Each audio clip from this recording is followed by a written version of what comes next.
from Orange County, babe. Okay. You're from like your parents 100% voted for Ronald Reagan. You can't convince me otherwise.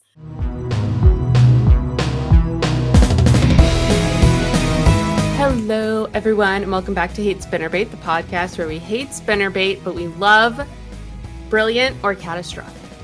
Yes. Oh, I love that I got a little shout out. Yes. A couple good shout outs this week, which we're very excited to get into.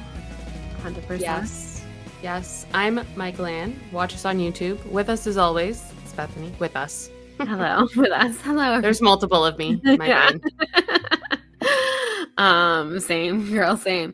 Hi everyone, it's me. I'm not bald. I just look bald this episode, and you can see that if you watch us on YouTube. I'm not though, because I have bangs. It's the good thing about bangs. How can you possibly look bald? You do not look bald. Look a little bald, and it's fine. It's fine. My hair is up, and my headphones are covered. It's fine. But 0% I'm bald. here. And thank you 0% bald. I am thriving. Clearly, I'm really ready for a break. I will say, y'all, pro tip, like planning. It turned out that this weekend we had a friend in town, which I'm so thankful for. It was a lovely weekend. But having someone in town the weekend before you're about to go away is like not great for like planning things for the next weekend, because I was like, I have to get this, I have to get this, I have to get this. And again, this is supposed to be a relaxing trip, and it's going to be. But before you go on any trip ever, like there's planning involved, there's things involved. And I had no time to do any of that because I was like being the hostess with the mostess here in my own home and making sure that my house was clean and, you know, all that jazz for our guest. So yeah, I just feel so behind. I'm like, I leave on Thursday and I have so much to do. But it's fine. It's fine. We're here. Fine. We're relaxing. We're talking once and for all. Maybe a couple pop culture bits and bobs because we are two chatty gals and we like talking about celebrities because that's what cool, smart people do. Okay. This is how we talk about the world going on around us is through celebrities. Also, everyone, great news. If you watch us on YouTube, you might notice the Error's wallet is back. I fixed it. Reputation has returned to its rightful home, and so has Evermore. After being missing for 2 weeks, Evermore has returned to its rightful home. And we are all good. Hopefully there will be no bed moving incidents. So everything is securely on the wall as we knock on wood, at least as of right now. But yes, Mikelanne, you just got into, if y'all aren't into this, I need y'all to get into this. The Hailee Beiber stalker, just insanity, basically. It's just weird, wild stuff. Absolutely insane. Crazy. Yeah. I haven't been on TikTok in a while. I just like keep forgetting it exists. And, but I went on it before we recorded and I fell into a 7-part series about how Hailee Beiber stalked Justin Bieber until they got married. Yeah, it's real crazy. And the fact that like she basically acts like she was never like a fan of his before now, you know, and later in life. She's like, oh, like, I don't know, like I barely even knew who he was. No, girl, you were stalking him. Like she was on, like we all are aware, we've all been in fandoms of those fan accounts that like put the location of people and try to find people and they'll be like spotted, whatever. And then other crazies go and find them. Like she was involved in that kind of community, which is crazy to me. Like that's the type of like community I can't get behind. I'm all about like being a fan of someone, fan culture, whatever. Like that's awesome. But that is stalking. It's legit stalking and it's disturbing and it's wrong and illegal. And I can't believe that like she did that. And then like how obsessed she is with Selena Gomez and like basically just tried to like imitate her. And yeah, the whole thing is so weird. And like, I'm sorry, you cannot convince me it's a coincidence because like the G tattoo, that many, like basically like a week after Selena got it and then being like, oh, it's for my pastor's son or something, pastor's daughter. Right. Which is like, why would you get a tattoo for your pastor's daughter? That's insane. Okay, sure. So yeah, that whole thing is so wild, but so fascinating. And as someone who like is very aware of Selena Gomez, but has never really like I've never been a fan. Like, I like her and Only Murders in the Building. I like a lot of her songs, but I've never like followed her on social media really or anything. So I never knew that like all the Selena fans have been saying this for years. And I didn't know. Again, I was never a Justin Bieber fan. Like, I was a bit, I think, too old when he came out to be like into him. So that just like wasn't my demographic. And so all of this is like, I'm aware of all of these people. I'm aware of their music and whatever, but I did not know the intricate details of everything. And I was like, this is just absolutely wild and fascinating and mostly disturbing. The most I knew about it was one time my niece said, Hailee Beiber is mean to Selena Gomez, and I don't like Hailee Beiber. And that is all I've ever known about that situation until now. I feel like I know everything. Yeah, I feel like I really have my finger on the pulse now. I feel like I'm hip with the kids. I know what's going on with the Hailee Bieber situation, Selena Gomez situation. Potentially Sabrina Carpenter is being brought into this. I don't know, y'all. That poor girl. Leave her out of this. Yeah, leave her alone. It's a lot. It is a lot. So yeah, that's that. And this is like how TikTok gets you, y'all, is like you never even like the original thing is never even what pops up. It's someone else talking about the original thing, and you're like, man, that sounds wild. And then you have to go like search it out. Which actually the original thing, speaking of YouTube, because I'm all about giving credit where credit is due. The original person, it's actually a full-length YouTube video. And then someone just like repurposed it and put it in, because obviously TikTok videos have to be shorter, into 7 parts. But everyone on TikTok is doing like the 7-part TikTok video. And I was trying to find it, of course, like everyone else was. And I saw someone in the comment be like, hey, actually, it's a YouTube video. If you want to watch it all in one part, and this is the original creator, please give him like his content some love, because he put the time and effort to make this. So I went and watched it on YouTube. So it's in my YouTube history, so I can look up the name of the creator in case anyone is watching this or listening to this. Jackie, if you I know you pretty much just watch Hate Spinner Band on YouTube, and we appreciate that. But if you are like, what is this that they're talking about, and you want to be in on the know, I'm going to tell you what the video is. Oh my God, how long ago did I watch this? I didn't feel like it was that long ago. Let me see if I can find it. Internet Oddities. That is the name of it. Internet Oddities put up a video entitled Hailee Bieber's Dangerous Decade-Long Obsession. So if you want to watch it in full on YouTube and give the OG creator, some views, you can. It's fascinating stuff. But there's that for you. So that's the creepy Hailee Bieber thing that we just wanted to briefly discuss. And now we also have to briefly discuss Gwen Stefani before we read.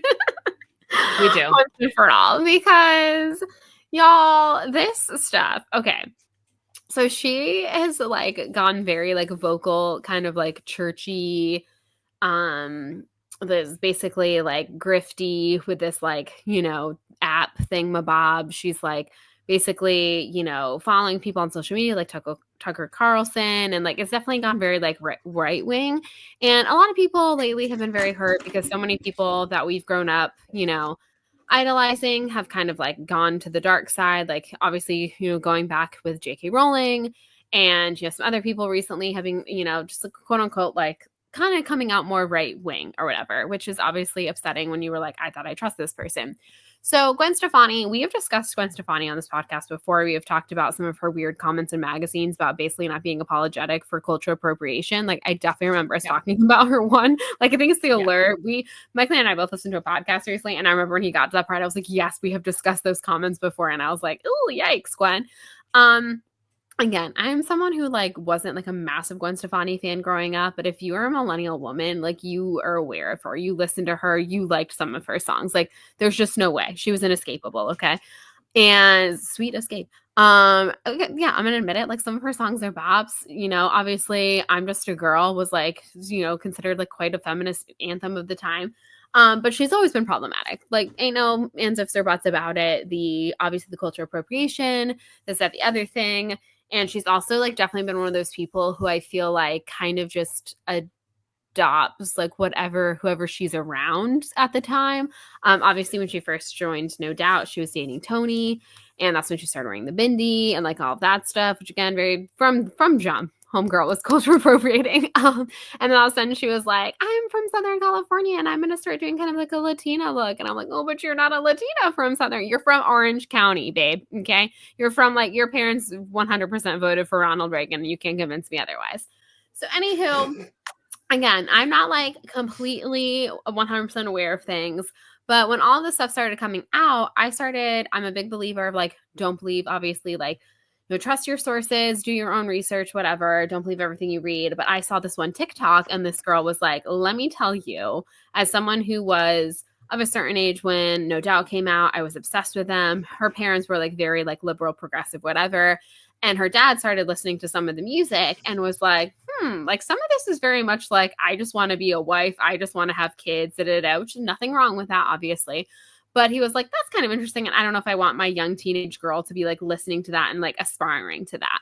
So he kind of looked up Gwen Stefani and he realized she was from Orange County, conservative Catholic, and was like, hey, you want to be her fan? That's great. But just like, be careful. Take some of her lyrics with a grain of salt. And so she's like, so I'm just telling y'all, like, she has always been this way. Like, my dad warned me about her when I first got into No Doubt. And I was like, first of all, hell's yeah, dad. Second of all, I was like, interesting. And so I was like, I'm trying to think of like what song she's talking about, whatever. So I went ahead and started doing my own research on Gwen Stefani because I was like, I'm not just going to take this random lady on TikTok's word for it. And I started doing my own research and I was like, shit, she is right. If you really like, I think we all just think of I'm Just a Girl. But if you like really start looking at some of No Doubt's other songs, you're like, wow. Okay, she really is like grappling with, I don't know if I want to be famous. I just want to go like have someone's babies. Like that's basically what a lot of her songs are about. And you're like, wow, like how did I never realize this? And my mind was blown. And I was like, yeah, no lie. Okay, so like her kind of being like Catholic girly pop was always there. And like just all of us were like fooled because like she was in a ska band, and like was like quote unquote like cool girl. So yeah, so I just thought that was really fascinating. And then the other thing, so like obviously I know that she got with Blake Shelton, and I've never really liked Blake Shelton because he's just like one of those people who constantly is with someone and then like leaves them to go be with someone else. And I also am always like, girl, if he left someone else to be with you, what makes you think that he won't do that to you? And he does. Exactly. He turns around and like just goes to get himself another way. So that always kind of rubbed me the wrong way. Also, obviously, like not to stereotype, but usually, country singers are seen as being more like, usually conservative, right? Leaning, whatever. Obviously, not all of them. Again, the other day I was like jonesing for some 90s country and I was listening to it and I was like, y'all, like what happened to country music? Because it literally used to honestly be quite progressive. And I was like, if a song like this came out today, people would be up in arms. But like at the time, like no one batted an eye. Like and this was again, going back 30 years now, So anywho, it's definitely gotten to be more like right-leaning over the last. I saw a post the other day that someone was like 9/11 ruined country music. And you know what? They're not wrong. Like I really think that era, like that's where the shift started happening. And it's been very like conservative ever since. And honestly, used to be like not obviously everyone was progressive, but it used to be a lot more progressive than it was. Anywho, we were prattling on a long time and I know we have to get to these chapters, but Gwen Stefani. So the Gwen Stefani of it all. So part of me was like, I think that so many people, when they see someone get with someone and they like, and everyone was like, oh, like they're so weird. Like what a weird couple. And like, yes, on the outskirts they are. And I was like, but you're always going to kind of go with your own. Like 10 times out of 10, or not 10 times out of 10, but a lot of times you are going to marry someone who is compatible to your outlook. It's not like you marry someone and they're going to completely change you 180 on how you look and feel toward the world. And also, statistically speaking, usually women, so if you are in a relationship, this is just government, I learned this in government stats.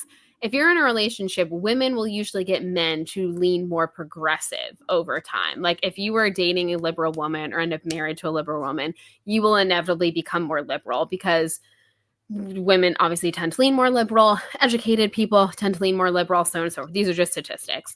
So I was like, so if she really was this like super liberal, progressive, awesome person, and she got with this guy who was like, maybe not like the most progressive, but was like center left kind of person, he would probably actually go more toward her feelings or her views over time. So statistically speaking, obviously this is not always the case, but statistically speaking. So I was like, so I just think it's so interesting that everyone was automatically like, oh, it's because she like, you know, started dating this country guy or married this country guy. And all suddenly, and I was like, babes, no, homegirl has always been this way. Like she is just now that like it's okay, quote unquote, to be this way because like, you know, Trump won and obviously overall we're just kind of leaning more conservative as a nation in the last, I don't know, probably it's been going on close to a decade now. Like that's just how it's been kind of trending. I think a lot more people are more comfortable with like quote unquote letting their freak flags fly. But I think it's always kind of like been there for her, you know. But yeah, those are my thoughts. Yeah, I didn't know shit about. Like, I was a really big Gwen Stefani fan when I was like 14, 16. Yeah. I haven't listened to her really as an adult, but now I need to listen to her. Now I need to go look up the lyrics to No Doubt because I'm fascinated. And all of the early songs that you're like, I didn't ever think about this. Never realized this. That's crazy. Yeah, when she did that interview and she was like, I just like don't have any ambition whatsoever. I just want to be a mom. It's like, yeah. And the whole don't scare. There was the Roe v. Wade celebration, and she's like, I personally wouldn't, which again is fine. Like what she said inherently wasn't wrong, but it was a weird place to say it. Like you're inviting these people that like should be all like, yeah, my body, my choice, woohoo. And she was like, abortion, not for me, but I guess it's cool if you other girly pops do it. But yeah, what is the one song that I looked at the lyrics and I was like, I think it's called Simple Life. And I literally was like, oh, wow. Yeah. From like jump, she was like, I just really would like to like be someone's wife and have their babies. And I'm like, cool, homegirl, I guess. Which again, there's nothing inherently wrong with that, but it is just funny how like we all were like hoodwinked by her for so long, I guess. Okay, yeah. So it's called Simple Kind of Life, which is like a song I was aware of. Like again, not like something I listen to often, but I thought I was kind of aware of. But yeah, she's like, I always thought I'd be a mom. Sometimes I wish for a mistake. The longer that I wait, the more selfish that I get. You seem like you'd be a good dad. So she basically is like, I wish for a mistake. Like I want like birth control to fail so we can just like settle down and have a baby. Oh my God, that's wild. Disturbing. That's disturbing stuff. How'd I get so faithful to my freedom? A selfish kind of life. When all I've ever wanted was the simple things, a simple kind of life. Yeah. Yeah. And this song came out, again, pretty early into their career. What year did this come out?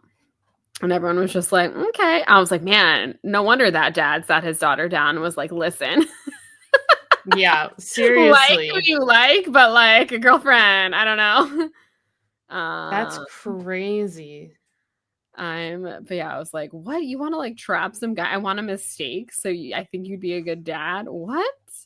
That is crazy. That is some crazy talk right here. Yeah, this song came out in 2000, I think. Yeah, 2000. And it was released as the album's second single. Yep. So there you go. All I needed was a simple man so I could be a wife. Yeah. That's a legit lyric in that song. Okay. Disturbing. Like a sick domestic abuser looking for a fight. Yeah. It gets worse, y'all. Look it up. Look it up if you're not familiar with the song. And again, this was on the radio. This was a popular song in 2000. Absolutely crazy. That's bananas. Wow. And received mixed reviews from music critics. Rolling Stone described the song as being at once grand, fragile, and very, very sad. It is very, very sad. Very, very sad could not be more true.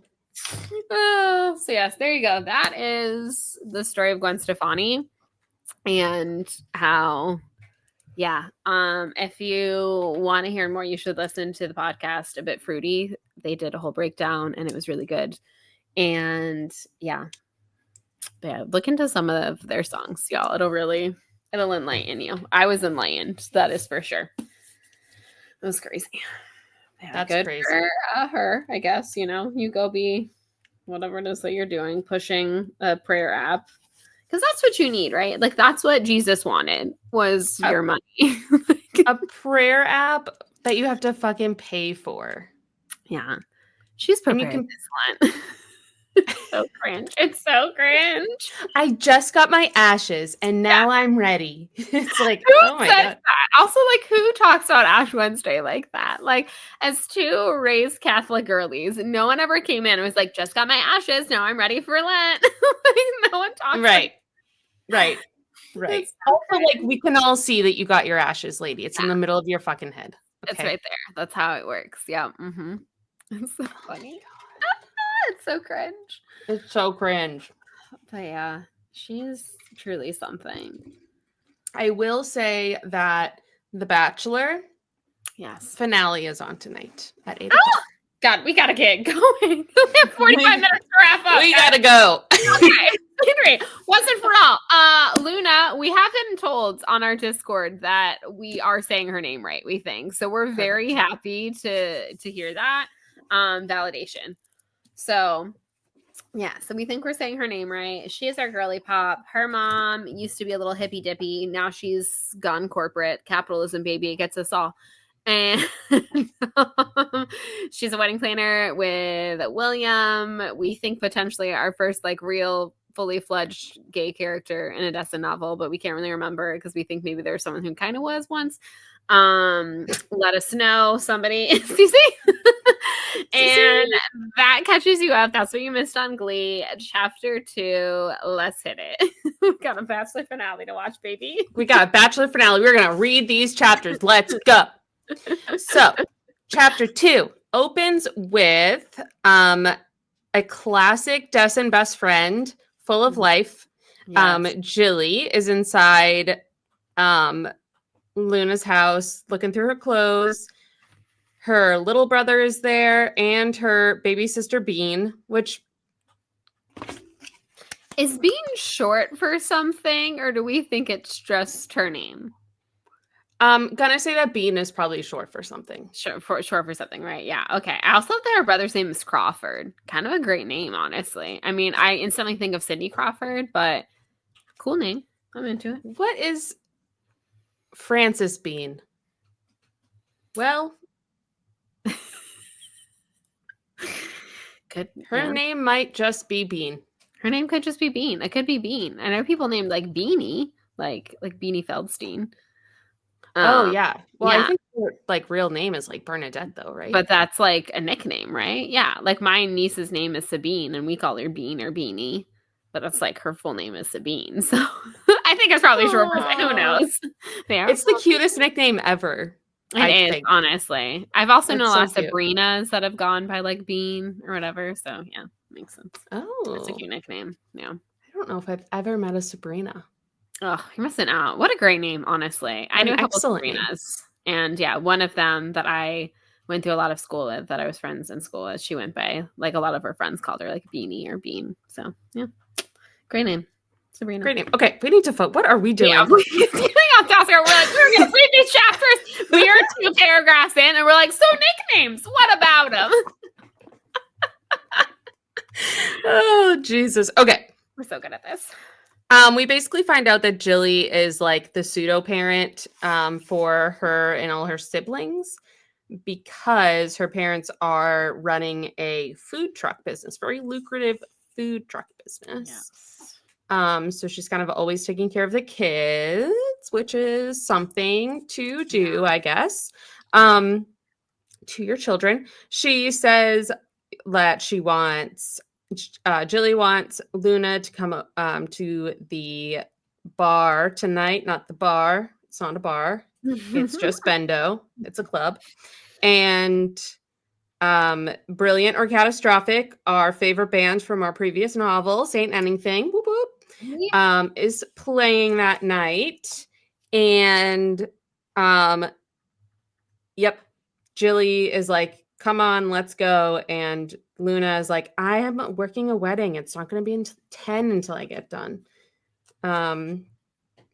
And as Jilly is like shoving her curves and her boobs into a dress that was a little too small, she's like trying to convince her, you gotta do this. And even Crawford says that dress is too tight. Crawford, her little autistic brother. Yes. Oh, then she's like, we'll go to the club and then we'll go to a party or two. And she's like, wait a second, you didn't say anything about a party or parties, plural. And Jilly responds, Luna, I'm your best friend. I know what you've been through and I know you're scared, but we are still young. Life is ahead of us. What a privilege, right? Don't squander it. Excellent advice. Here, Jilly. That's, yeah. Mm-hmm. She says that was the thing about Jilly in so many ways. She was over the top, a big, loud, spirited girl who cared not one bit what anyone thought about her. She always had at least 2 of her siblings in tow, co-opted my clothes, and was hell-bent on finding me another boyfriend, even if, and especially when, I didn't want one. Yet for all these frustrations and our absolute polar opposite personalities, every once in a while, she could say something like this, heartfelt and direct, and damn it, true. Her heart, as misguided as it could be on other levels, always managed to zero out everything else. What a privilege indeed. Aww, yeah. Another delightful girlfriend. So good. We love having positive platonic relationships. We love a good female friendship. They are everything to us. Yes. Yes, yes. So they head out because the twins need to go to gymnastics. Crawford's like, I hate gymnastics. That smells like mats and feet. He's not wrong. What Jilly says, but also I feel in my heart. Then she spots these black sandals in the back of Luna's closet, and she's like, ooh, I want these. And Luna's like, no, not those. So these sandals have something to do with something. And Jilly's like, oh, I'm so sorry. Put those back. And then she left. So something crazy happened, I guess. I mean, I don't know how dark we're going to get, but her reaction feels dark. It's dark. No spoilers, but it's pretty dark. Okay. So just like have that to look forward to. Just mentally prepare now. Sarah, for once, like really in her feels for a couple of novels here. Like, I mean, there's not like obviously every like Dessen novel is like a little emotional, but Saint Anything is like pretty heavy. And then you get this one and it's like pretty flowers, you know, wedding, school. And then you start reading it and you're like, damn, Sarah was really her feelings for a few years here. She hits us with another one. Yes, she was really like, she's like, I have a daughter who's going to be a teenager soon. And this is all I can think about.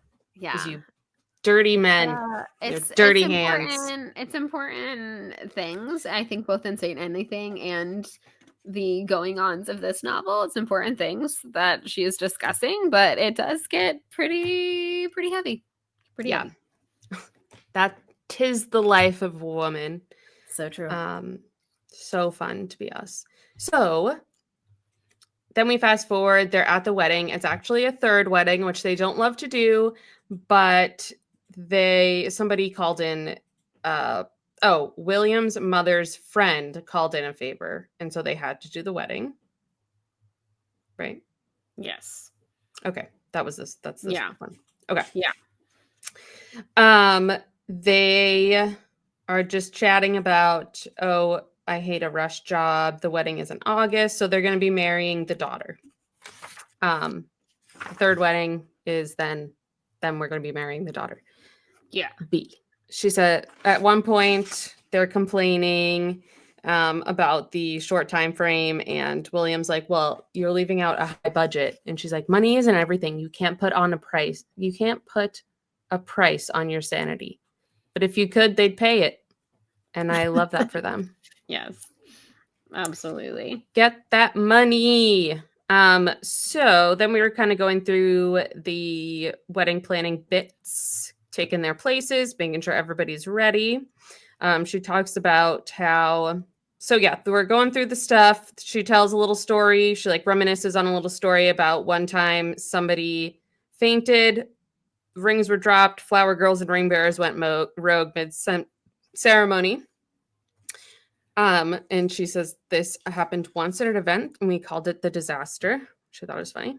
Okay, yeah. So they're at the Lakeview Country Club. Lakeview County Club. I am so glad I'm going on vacation this weekend because I am brain melting through my ears. It's deserved, yeah. Mm-hmm. Okay. Okay, yeah. So Beatrice is like, I want this wedding too. And then they're like, oh my God. So then we see that we get text messages. They text each other like swimmers headed to the pool. And then William swoops in and is like, no, go that way. And then the DJ accidentally accidentally plays organ music really loud all of a sudden. And then we get the text message, SOB AWOL for aisle walk. And this is an emergency. The son of the bride is missing. His name is Ambrose. They don't know where he is. They can't find him. They're running late. They're behind schedule. And so B is like, can you please, Luna, go get this dumb idiot so we can get this wedding started. So she goes out into the parking lot and she finds him flirting with a girl, of course. I would like to point out that he was tall, almost gangly, very Sarah Dessen. I was like, I bet he has a loping walk. I bet that walk is loping. I bet that walk is loping. That it is. Oh, God. Has a great, very Dessen love interest name, Ambrose. I was like, oh, yeah, I see you, Ambrose.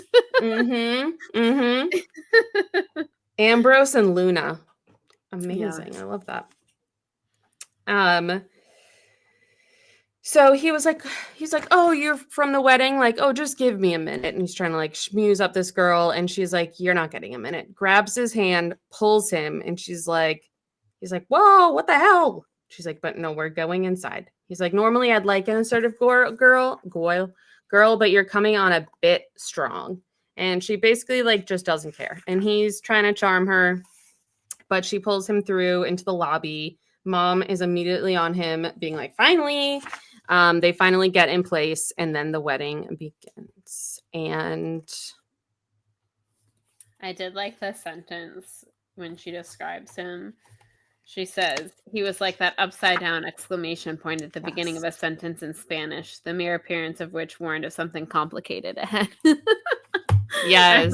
It's such a funny. I was like, I love that. That's fantastic. What a way to describe someone. I love that. Yeah, so then the wedding happens, 6:23. She says nobody's probably even going to remember that it started late. The initial moments, if we did our job right, the fact that the initial moments were off wouldn't even be remembered after the first dance, toasts, and cake cutting were done. But really, in a perfect wedding or world, you wanted the best possible beginning. Start on a high note, and no matter what song follows, chances are just better that it'll be the music to your ears. She's like, I didn't want to go to Bendo, much less make the effort required to be out there with two boys I didn't even know. So she's like, hell no. And then Ambrose comes out and he tries to get her to dance. And she's like, no. And he is basically like, come on, do it. He's charming. He's doing his little flirty thingy. And she's just like, no. He's like, dancing is healing. Let's heal. She's like, no. And he's really trying to convince her. He's like, conga, you got to do it. Conga, healing. Let's go. But eventually she's like, no, I'm working. I can't dance. And then he gets pulled away by the bridesmaids. He's like, man, you are tough. So what you're saying is that you are never going to dance with me right now. Is that a typo in my book? So what you're saying is that you are never going to dance with me right now? Or is that? That is what mine says as well. Yes. What you're saying is that you're never going to dance with me right now. It's a confusing sentence. Yeah. No matter how I plead or beg you, even if conga is involved. And she's like, correct. And he said, really? Shoot. I hate not having what I want. She says this was such a weird thing for him to say. Arrogant, honest. that I found myself for the first time without a set response at hand. But as the conga line came up behind him, the girl in pink, letting out a whoop, she reaches for him, pulls him into the conga. He's gone. She thinks back on him saying, I hate not having what I want. And she says, don't we all? I said quietly, as the line blurred past me, weaving through the tables.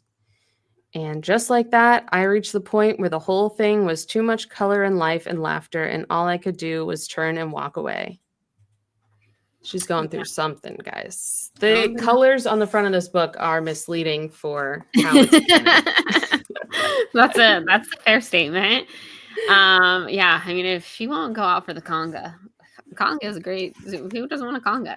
Yes, okay, so before we start chapter 3, I will say that another interesting thing, this isn't like the first time Dessen has done this, but the first time in a while, and probably used to the most extent, where you kind of have two congruent storylines going on. So you will have, like, chapter 3 is kind of a whole flashback that happens kind of throughout the novel. So you kind of get to the present day, and then you flashback and present flashback or whatever. So you kind of have a little bit of an interesting narrative thing. She does obviously love to do. She'll start a chapter, and then we're going back, and then she'll do things. And I feel like, obviously, in certain novels, kind of even like Just Listen, sort of, when she's kind of going back to like what happened and you get those flashbacks.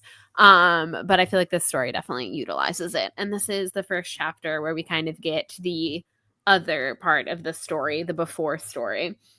So yes, chapter 3 starts with, Ethan asked me to dance at a wedding too, and I said no the first time.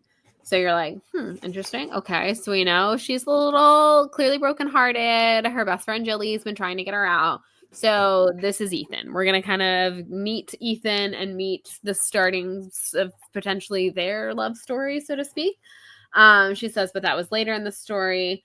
This one I'd once told others so eagerly, and now can only repeat to myself in my own head. You'd think in retrospect time would become linear, as if distance from events forced them to take their proper places. But something like this, I'd learned, was more fluid, as if the story always being retold in progress, whether you could bear to listen or not. Which I also think is interesting, because like I was kind of saying that Sarah is kind of dealing with some like non-linear storytelling here. And then this paragraph is like, you'd think. So she's kind of setting you up for the fact that, like, we gonna tell you a little bit about what had happened in the past. So anywho, this is where we talk about the Margie love wedding the previous summer. Her mom didn't like doing out of town weddings, rarely took them, maintaining that she only wanted to do this. Sorry. So this is the one that was the favor to William's mother. I don't know what the other one was. Yes. Anywho, they did a favor, which is why she decides to basically go ahead and do this, even though she doesn't want to. And it is in our beloved Colby that this takes place. She says, Margie was in DC. Her mother was in California. We packed up for the weekend in the beach town of Colby, where they vacation as a family every summer of Margie's life. So they head out to the beach. Her mom is really acting like the beach is like, well, I mean, I get that the beach is the worst place, but she's acting like Colby is like so much hotter and more terrible. And I'm like, you live in the same state. It's just like 3 hours away. But the way her mom is acting really cracks me up. So yes, so they head out, they kind of caravan out there. And she says that, you know, she wishes that like Jilly could come and they could like kind of have a little like vacation, but it's not vacation because she's, you know, got to work the food trucks, or she doesn't work the food trucks. Her parents do, and she has to babysit as per usual, which again is probably unfair that they're using their teenage daughter so much as basically a mini parent, but that's neither here nor there. And she, you know, is basically stuck working this event, and it's not, you know, what it was originally kind of planned to be. So anywho, she said, you know, at least it was a nice weekend, even though her mother is kind of miserable about the whole thing. When they go over the bridge, they do see a sign that says, who needs traffic? Rent a bike from Abe's. So again, another little shout out to a previous book. We love that. With an arrow pointing to the nearby boardwalk. So yeah, so when they get out of the car, she says that William still looks really put together, and she feels like she's like a rolled up bottle of goo, like she looks a mess. And I really like this line because it made me think of you, Mikelanne. He's like, old New England suppression and denial. He called it. Would you say that that's fair? Is that an accurate? Yes, yeah. I read this and I was like, oh, yes, of course. Yes, a little old New England suppression and denial. I love that. And she says, which made it sound less like something to covet. I still did, though. So anywho, the mom, of course, is like freaking out because she's like, it's just so terrible and hot. And, you know, this time tomorrow, we're going to have a 16-member wedding party and full dress out in this. This is terrible. If, you know, if someone doesn't faint, it'll be a miracle. And he's like, don't forget the pergolas, which I also really didn't like. So anyways, she's, you know, like they're just kind of like all in a mood. Like they've just had to travel. It's hot. It's muggy. They're working a wedding. They don't want to. I do think it's kind of funny that the mom doesn't like working out of town weddings. Like I get it, but at the same time, like free vacation in a sense. Like I'd be all for it. I'd be like, where y'all want to go? Destination wedding. Let's go. But anywho, then we talk about the rehearsal. You know, all in all, it went pretty well. They talk about the fact that they hate that the officiants are never happy to do their job. They're like, just once I'd like. And I was like, I feel like that is kind of true in weddings that I have been a part of. My wedding, our officiant was one of my dear lifelong friends who's basically like a sister to me. So that was easy peasy lemon squeezy. She was into it. But I do feel like in other ones, like they always just seem like so annoyed. Like day of wedding, they're fine, but like rehearsals, they always seem so annoyed that they like have to do it. And it's like, I understand this is old hat to you and y'all have done this a million times, but this bride and groom haven't, okay? Or, you know, like this couple hasn't. Like let them practice their thing. Yeah. Like, it's fine. The priest at my sister's wedding was like a massive asshole and basically he was like, if I see you guys because the boys were drinking before the ceremony. Yeah. Which I feel like is normal. Yeah, pretty par for the course. Yeah. And he was like, if I see you guys take one more drink, I'm not marrying you. At a friend's wedding of mine, gorgeous is the wedding in Wyoming. But anyways, they didn't really have like an official rehearsal. They were like, it's fine. Like we don't really have to do anything. And then the officiant that they had, which again, like we were all coming in from out of state, speaking of destination weddings. So he shows up and he's like, I'm working this wedding. Like he had no idea where he was going. He was super nice, but like this is like, I just remember like my one friend like coming out in a tizzy because he's like, the officiant is texting me and he doesn't know where he's going. And I was like, we found him. He's down there. He's got it. So yeah, I was like, see, this is why you rehearse. But anyways, it was funny.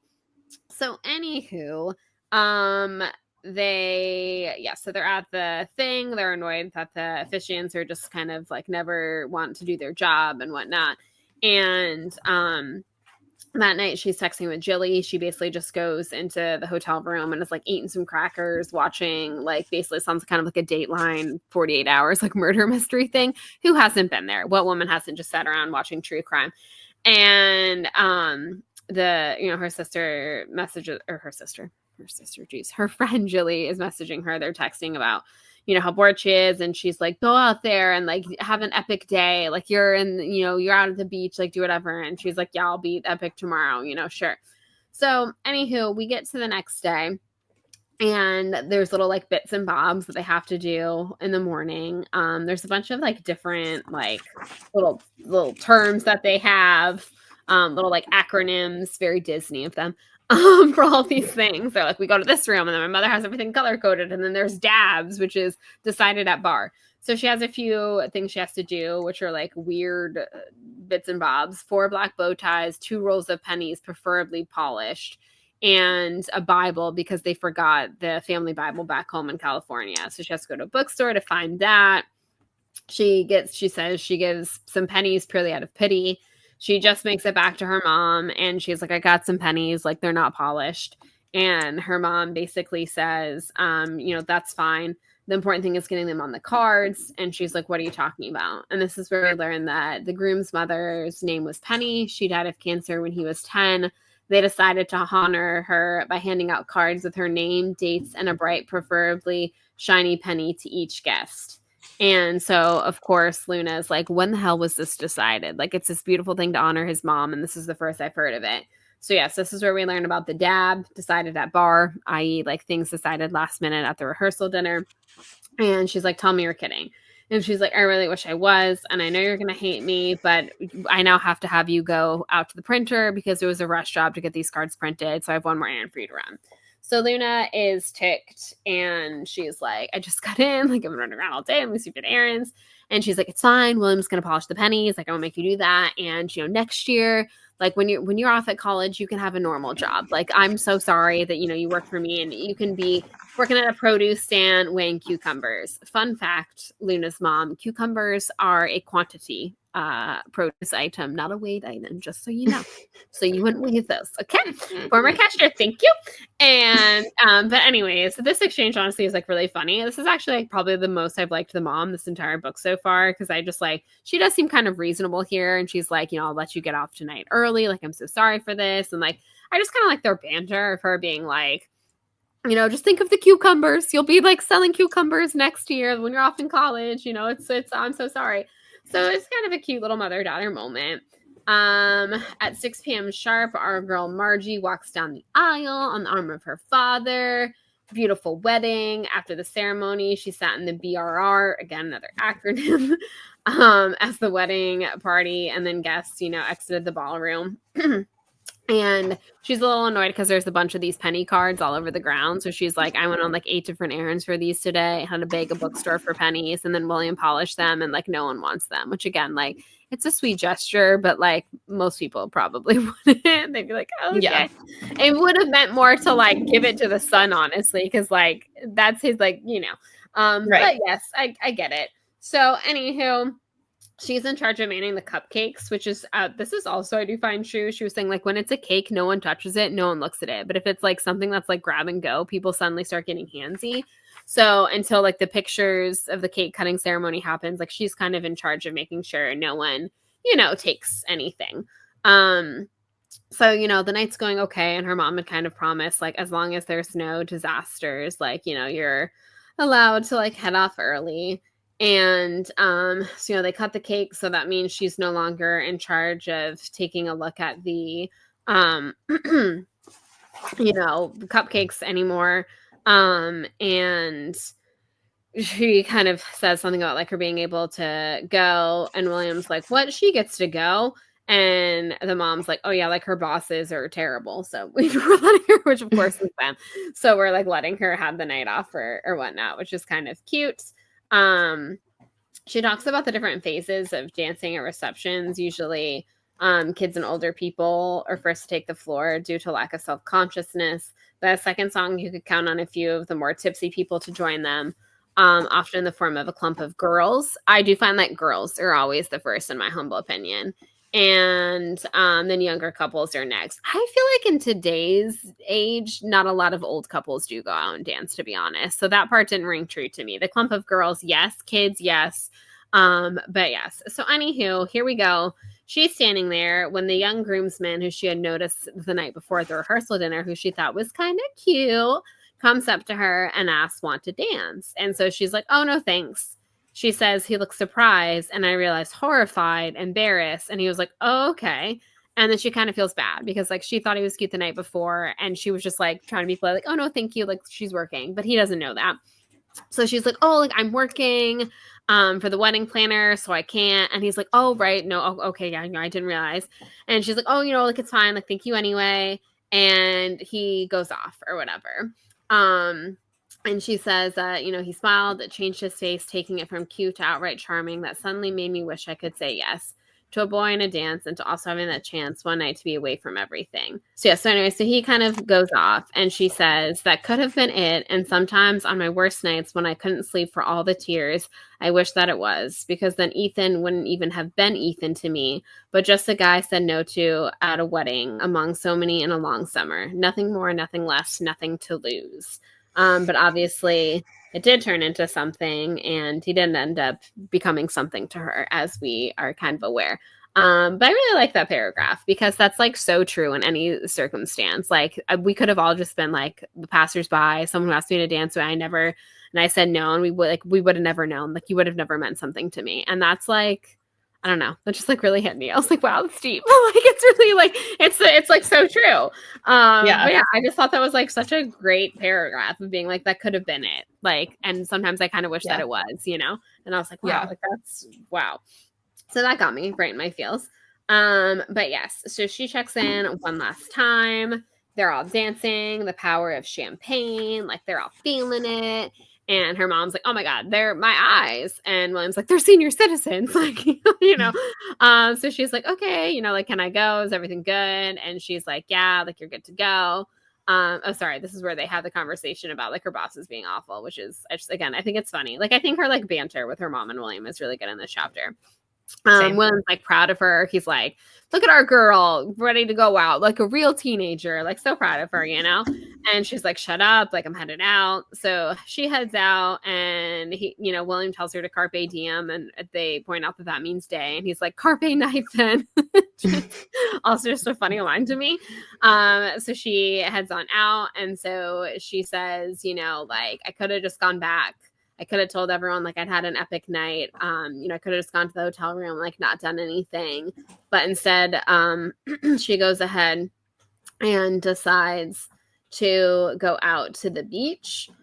She says, later I think of this as the true real start of that night where everything began. Maybe that was why halfway down I kicked off my sandals, stepping into the sand with my bare feet. So yes, chapter 3, very interesting. We get the first of the flashbacks where it quote unquote all began, and it's enough to kind of entice you to be like, what happened? I want to know. And y'all are just gonna have to wait a couple weeks because we'll be back next week with a fun little episode.